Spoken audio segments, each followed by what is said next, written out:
Praise the Lord. கர்த்தர் நல்லவர். ஆண்டவராக இயேசுவின் நாமத்திலும் இயேசுவின் வல்லமை ஒளித்து சார்பிலும் உங்களை வாழ்த்துகிறோம், வரவேற்கிறோம். இயேசுவின் அழகும் ஆவிக்குரிய அர்த்தங்களும் என்ற தொடர் நீண்ட செய்தியிலே இயேசு பயன்படுத்தினவைகளை குறித்து பார்த்து வருகிறோம். அதில் இன்றைக்கு முக்கியமான ஒரு காரியத்தை நாம் கவனிக்கலாம்.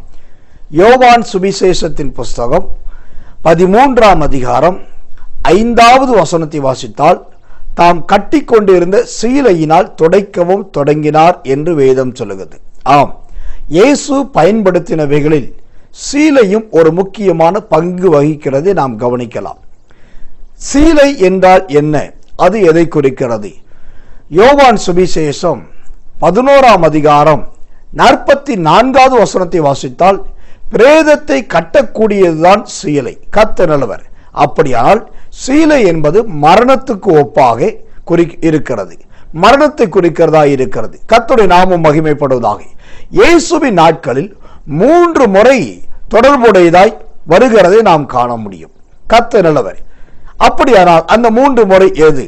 லூக்கா சுவிசேஷம் 19ஆம் அதிகாரம் 20 முதல் 26வது வசனம் வரைக்கும் வாசித்து பார்த்தால், முதலாவதாக ஒரு சம்பவத்தை வாசிக்கிறோம். 10 ராத்தல் வாங்கினவன் அதை சீலையில் கட்டி வைத்திருந்தான் என்று பார்க்கிறோம். ஆம், ஒரு முதலாளி சிலரை அழைத்து கொஞ்சம் பணம் கொடுத்து விட்டு போனான். நான் வருவதற்குள் சம்பாதிங்கள் என்று சொல்லி. அது ஒருவன் கொண்டு போய் சம்பாதித்தான், இன்னொருத்தன் அதிகரித்தான். ஆனால் அதில் ஒருவன் என்ன பண்ணினான்? அதை கொண்டு போய் அப்படி சீலையில சுற்றி அந்த பணத்தை வைத்து விட்டான். இந்த சம்பவம் எதை குறிக்கிறது? சோம்பேறித்தனத்துக்கு ஒப்பானதா இருக்கிறது. எனக்கு அன்பான தேவ பிள்ளைகளே, தேவனுடைய பிள்ளைகளாகிய நாம் ஒரு நாளும் ஒரு காலம் ஒரு காரியத்திலும் ஒருபோதும் சோம்பேறியா இருக்கக்கூடாது. ஆண்டவர் சோம்பேறியை குறித்து சொன்னார், சோம்பேறியே நீ எறும்பின் இடத்தில் போய் கற்றுக்கொள் என்று சொல்லி. நாம் புதைத்து வைக்கிறவர்களாக, கட்டி வைக்கிறவர்களாக இருக்கக்கூடாது. அப்படிப்பட்ட சீலையின் அனுபவம் நம்முடைய ஜீவித்தில் இருக்கக்கூடாது. அப்படி இருந்தால் இன்று முதல் ஆண்டவர் உங்களை விட்டு அதை எடுக்க விரும்புகிறார். கர்த்தர் நல்லவர். இந்த சீலையின் 2வது இன்னொரு அனுபவத்தை பார்க்கலாம். யோவான் சுவிசேஷத்தின் புஸ்தகம் 13ஆம் அதிகாரம் 4 மற்றும் 5வது வசனங்களை வாசித்தால், இயேசு சீலையினால் சீசர்களின் கால்களை துடைக்கவும் தொடங்கினார் என்று பார்க்கிறோம். அப்படியானால் இந்த சீலை எதை குறிக்கிறது? கர்த்தர் நல்லவர். இது இயேசு கிறிஸ்துவின் வாழ்க்கையின் தாழ்மையை குறிக்கிறது. அவர் மரண பரியந்தம் தம்மை தாழ்த்தினார் என்று வேதம் சொல்லுகிறது. தாழ்த்தினார் என்று வசனத்திலும் வார்த்தையிலும் சொல்லப்பட்ட அந்த வார்த்தை இங்கு நடைமுறையிலே அவர் செய்து காட்டுகிறார். அப்படியானால் கிறிஸ்தவர்களாகிய நீங்களும் நானும், கிறிஸ்துவை ஆராதிக்கிற தேவ பிள்ளைகளாகிய நாம் யாராய் இருந்தாலும், யாருக்கு முன்பும் எந்த சூழ்நிலையிலும் நம்மை தாழ்த்துகிறவர்களாய் நாம் காணப்படுவோம் என்று சொன்னால், அந்த தாழ்மையே ஒரு நாள் நாம் உயர்வதற்கு ஏணிப்படியாக அமையும். உண்மையான ஒரு தேவ பிள்ளைக்கு மிக தேவையான ஒன்று அந்த தாழ்மை. அதற்காகத்தான் இயேசுதாமே உட்கார்ந்து சீசர்களின் கால்களை கழுவினார். கால்களை கழுவி அது தன்னுடைய துணியினால் அவர் துடைக்க ஆரம்பித்தார் என்று சொன்னால், அது எவ்வளவு பெரிய ஆச்சரியமான ஒரு சம்பவம். கர்த்தர் நல்லவே. அப்படியானால் இயேசுவை பார்த்து நாம் தாழ்மையை கற்றுக்கொள்வோம், அந்த தாழ்மையை பெற்றுக்கொள்வோம், அதனால் உயர்த்தப்படுவோம். கர்த்தர் நல்லவர். 3வதாக சீலை சம்பந்தப்பட்ட இன்னொரு அற்புதமான சம்பவம் உண்டு. யோவான் சுவிசேஷம் 19ஆம் அதிகாரம் 40வது வசனத்தை வாசித்தால், இயேசுவை கல்லறையில் வைக்கும் போது அந்த சீலையை பயன்படுத்தினார்கள் என்று பார்க்கிறோம். சீலையினால் கட்டி சுற்றி அவரை வைத்தார்கள். அப்படியானால் இயேசுவை கல்லறையில் கட்டி வைத்திருந்த அந்த சீலை எதை குறிக்கிறது? இது பரிசுத்த மரணத்தை குறிக்கிறதா இருக்கிறது. இந்த உலகத்திலே சாவு என்று சொல்லக்கூடிய மரணம் எல்லாருக்கும் வருகிறது, எல்லா நாட்களிலும் வருகிறது, எல்லா மனிதர்களுக்கும் எல்லா இடத்திலும் வருகிறது, எப்போதும் வருகிறது. ஆனா எல்லா மரணமும் எல்லா சாவும் உண்மையுள்ளதாக பரிசுத்தமானதாக கிடையவே கிடையாது. அதில் ஏதோ ஒன்றுதான் நல்ல மரணங்கள். ஆனால் இயேசுவின் மரணம் நல்ல மரணம் என்று சொல்லுவதை விட அது ஒரு பரிசுத்தமான மரணம். ஏனென்றால் அவர் பரிசுத்த ஜீவ பலியாய் ஒப்பு கொடுக்கப்பட்டார்.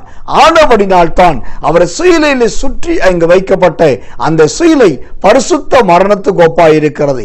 எனக்கன்பான தேவ பிள்ளைகளே, ஒரு நாள் நாமும் மரிக்கத்தான் போகிறோம். அந்த மரணத்தை சந்தித்துதான் ஆக வேண்டும். அதை ஒரு நாளும் தவிர்த்து நாம் எங்கும் ஓட முடியாது. ஆனால் அந்த மரிப்பது முக்கியமல்ல, மரிக்கிற நேரத்தில் நாம் பரிசுத்தமுள்ளவர்களாய் இருப்போமா என்பதுதான் முக்கியம். அந்த நேரத்தில் பரிசுத்தமாகிக் கொள்வேன், அப்பொழுது ஒரு எச்சரிப்பு கொடுப்பார் என்று நினைக்காதிருங்கள். எந்த வாசல் வழியாகவும் எந்த சூழ்நிலை வழியாகவும் எப்போதும் வரலாம். ஆனபடினால் நீங்கள் பரிசுத்தத்துக்கு இடம் கொடுங்கள். உங்கள் கை தொடுகிற பொருட்கள் பரிசுத்தமாய் இருக்க வேண்டும். உங்கள் கண்கள் பார்க்கிறது பரிசுத்தமாய் இருக்க வேண்டும். எல்லா நேரத்திலும், இரவிலும் பகலிலும், தனித்திருக்க நேரத்திலும் பரிசுத்தத்தை கடைபிடிங்கள். அதுதான் தேவனுக்கு பிரியமானது. இல்லாவிட்டால் தேவனுடைய கோபாக்கி நம்முடைய வாழ்க்கையில கடந்து வரும். கர்த்தர் நல்லவர், கர்த்தர் நல்லவர். ஒரு முக்கியமான வசனத்தை வாசித்து நாம் ஜெபிக்கலாம். யோவான் சுவிசேஷத்தின் புஸ்தகம் 11ஆம் அதிகாரம் 44வது வசனம். அப்பொழுது மரித்தவன் வெளியே வந்தான். அவன் கால்களும் கைகளும் பிரேத சீலைகளினால் கட்டப்பட்டிருந்தது. அவன் முகமும் சீலையினால் சுற்றப்பட்டிருந்தது. இயேசு அவர்களை நோக்கி, இவனை கட்டவிழ்த்து விடுங்கள் என்றார். கர்த்தர் நல்லவர். கவனியுங்கள், இயேசுவின் வாழ்க்கையில மரணத்துக்கொப்பான சீலை இருந்தாலும் அவர் உயிரோடுக்கும் செய்தது என்ன? அந்த மரணத்துக்கொப்பான சீலையின் கட்டுகளை அவிழ்த்து விடுங்கள் என்று சொன்னார். சொன்ன ஆண்டவர் இன்றைக்கு உங்க வீட்டுக்குள் அசைவாடி கொண்டிருக்கிற கோபத்தினால் வருகிற மரணத்தின் ஆவி, வாக்குவாதத்தினால் வருகிற மரணத்தின் ஆவி, தேவையில்லாத ஆசா பாசத்தினால் வருகிற மரணத்தின் ஆவியை அவிழ்த்து விட போகிறார். அதிலிருந்து நீங்கள் விடுதலையாக போகிறீர்கள். கர்த்தருக்கு சாட்சியாய் இருப்பீர்கள். நாம் ஜெபம் பண்ணுவோம். எங்கள் அன்புள்ள நல்ல பரமபிதாவே, உடைய குமாரனாகிய இயேசு என்னும் நாமத்தில் உடைய ஊழியக்காரனாகி நான் இதோ உடைய பிள்ளைகளுக்காக ஜெபிக்கிறேன். இப்பொழுதே உடைய வல்லமை இறங்கி இவர்கள் வாழ்க்கையிலே ஆளுகை செய்யட்டும். உம்முடைய சீலை ஆண்டவரே, அது சோம்பேறித்தனத்தையும், ஒரு சீலை அது தாழ்மையையும், மற்றொரு சீலையோ அது பரிசுத்தத்தையும் குறிக்கிறது என்று கர்த்தர் கற்றுக் கொடுத்த உபதேசத்துக்காக ஸ்தோத்திரம். ஆண்டவரே, உம்முடைய பிள்ளைகள் சோம்பேறிகளாயிராதபடிக்கு ஆண்டவரே எல்லாவற்றிலும் உம்மை போல தாழ்மை உள்ளவராய் இருக்கவும், முக்கியமாய் என்றைக்கு, எந்த நாள், எந்த நேரம், எந்த இடத்தில் எப்படி மரிக்க வேண்டிய நேரம் வந்தாலும் அது இவர்கள் வாழ்க்கையில ஒரு பரிசுத்த மரணமாயிருக்க கர்த்தர் உதவி செய்யும். அதற்கு எதிராய் போராடுகிற சகல சத்துருவிக்கிரிகளை அழித்து போடுகிறேன். நீ சீலையை கலற்றி துடைக்கவும் தொடங்கினீர் என்ற வார்த்தையின்படி வீட்டை நான் துடைக்கிறேன்.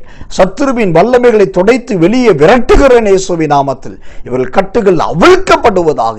உமக்குள் உம்மை போல உமக்காக ஜெபிக்க கர்த்தர் உதவி செய்யும்.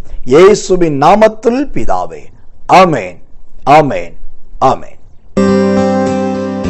Our address: Reverend SSK Samuel, Jesus Power Ministries, Ramasamy Raja Nagar, Virudhunagar District, Pin Code 626204, Tamil Nadu, India.